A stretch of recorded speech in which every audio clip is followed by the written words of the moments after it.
patungkol sa FB post ng isang napakabait na SK chairman ng Distrito 5. Ang pangalan niya ay si SK Chairman Kiana Juntilla Pornobi. At ang kanyang post na nakaagaw ng aking pansin. Thank you po. May panghanda na ang aso namin. SK Juliana. Ang pangalan niya? Maraming utang ang Maynila. Pero sinisinop namin ang lalo nang hindi dapat yan palampasin ni SK President Councilor Yan Ibay.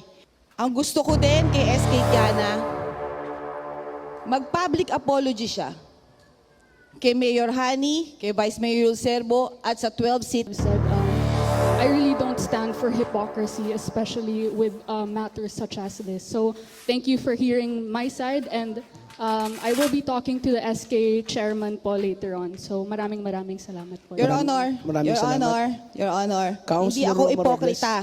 Hindi ako For the recognition of Councilor Roma Robles. Councilor Roma Robles is recognized.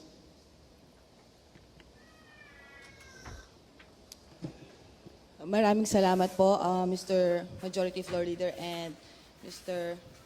Presiding Officer. Ito po ay isang privilege speech po.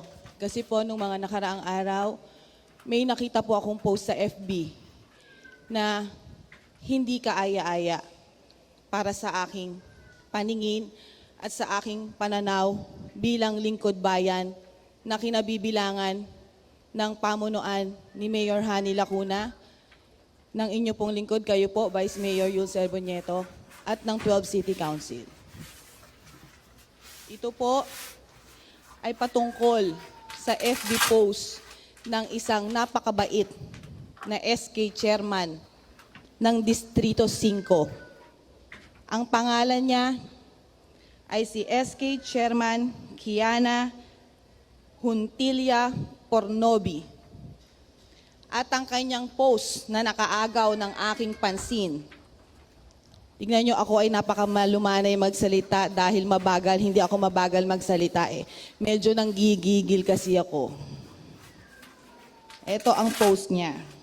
Sabi niya, thank you po. May panghanda na ang aso namin. SK Juliana. Ang pangalan niya? Julian. SK Kiana pala. SK Chairman Kiana Juntilla Pornobi. Panghanda ng aso mo. Sinabi mo, panghanda ng aso mo. Ilang pamilya, daang libo ang binibigyan ng lungsod ng Maynila ng pamaskong handog. Sasabihin mo, panghanda ng aso mo. Yung pamaskong handog na yan, kinakain ko din yan. Ibig sabihin, lahat kaming Manileño na nakatanggap nito, kinumpara mo sa aso. Tama po ba yon? Kahit kayo lumagay sa katayuan ko, magagalit kayo. Ikaw, SK Chairman ka, dapat ikaw ay isang magandang ehemplo. Oo, sige, inaamin namin. Hindi engrande ang pamaskong handog na yan. Pero disente yan at makakain. Maraming tao ang nagugutom. Pinagtrabahuhan namin yan. Mula kay Mayor Hani, kay Vice Mayor Yul Serbo, at ang 12 City Council. Maraming utang ang Maynila. Pero sinisinop namin ang bawat sentimong pumapasok para mapasaya at mapaglingkuran ang bawat Manileño. Tapos, lalaitin mo ng ganyan at tahasang pambabastos yan sa ina ng Maynila. Hindi mo ba alam, iha? Wala pa sa 1/8 o isang guhit ng boto mo ang bumoto kay Mayor Hani Lacuna nung nakaraang eleksyon para bastusin mo ng ganyan sa Facebook. Alam mo, iha, SK Chairman ka pa man din.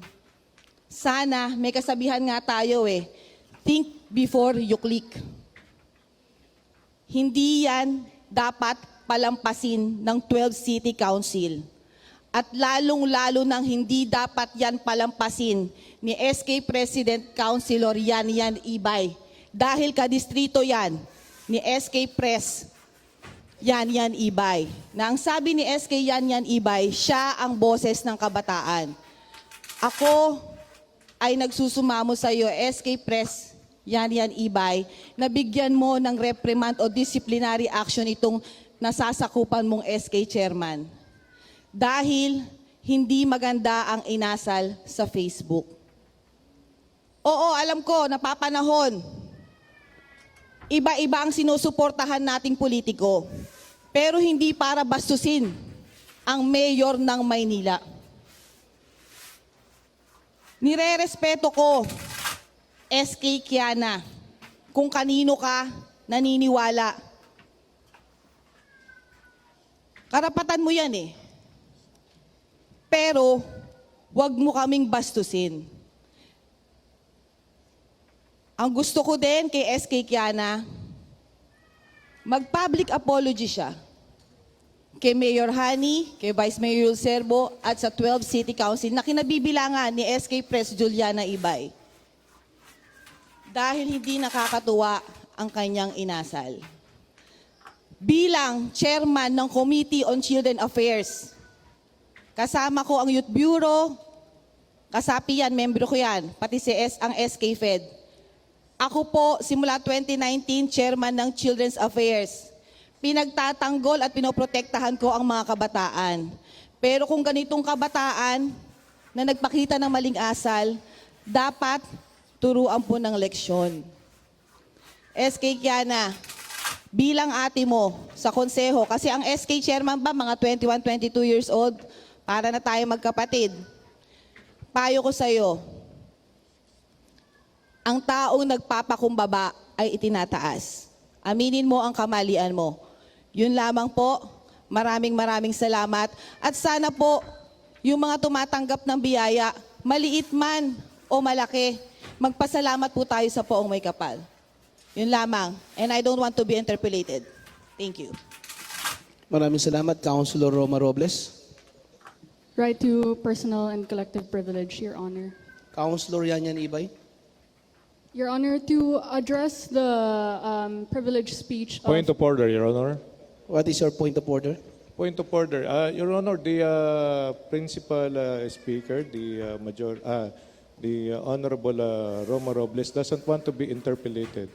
We have the rule. If we don't, the speaker of the privileged speech doesn't want to be interpolated, then no one can comment on our privileged speech. That is all, Your Honor. Thank you. Your Honor. 1 minute recess declared by the chair. Majority Floor Leader. Your Honor, Your Honor. Last na po. Okay, Councilor Yan Ibay is recognized. Maraming salamat po, Your Honor. Again, I'd just like to summarize everything that I've said. I really don't stand for hypocrisy, especially with matters such as this. So thank you for hearing my side, and I will be talking to the SK chairman po later on. So maraming salamat po. Your Honor, Maraming salamat. Your Honor, hindi Councilor ako Roma ipokrita. Hindi ako ipokrita. At eto sinasabi mo, sinabi ko yon.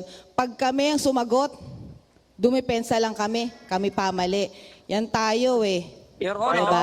Your Honor. Kaya One minute recess declared by the chair. Diba? Your Honor. That's out of order na po yan. Oo. Pag kami hindi pwede magsalita, Your Honor. Pasalamat lang po sila dahil wala po dyan si GTV Villanueva. Yan po, mamagitan po si Yol dyan sa dalawang yan, si Robles at saka si Yan Ibay, dahil talagang pamamahiya po yung ginawa ni Councilor Robles, ha. Opinion po ng isang SK chairman yun. Malay po natin na talaga mamahalin yung aso nila at hindi po pwedeng pakainin yun ng tuyo at tuyo. So ayan po, pinagbati po sila at ayan din po si Attorney Hizon mga kois mga gayas. O, kita nyo mga kois mga gayas ay talagang si Yan Ibay pa talaga ang kayang binangga na talagang palaban at matalino at alam yung batas. Malaking pasalamat nyo wala si GTV Villanueva dyan dahil iwan ko lang, ha. Iwan ko lang talaga kung dyan si GTV Villanueva. Nabuhay po ang Your Miss Choice. Isko, Chi at Chinsa at ng buong Yorme. Mabuhay kaya niyan, Ibay. Tackling the floor, Our hearts beat to the city streets. We began to feel the fire.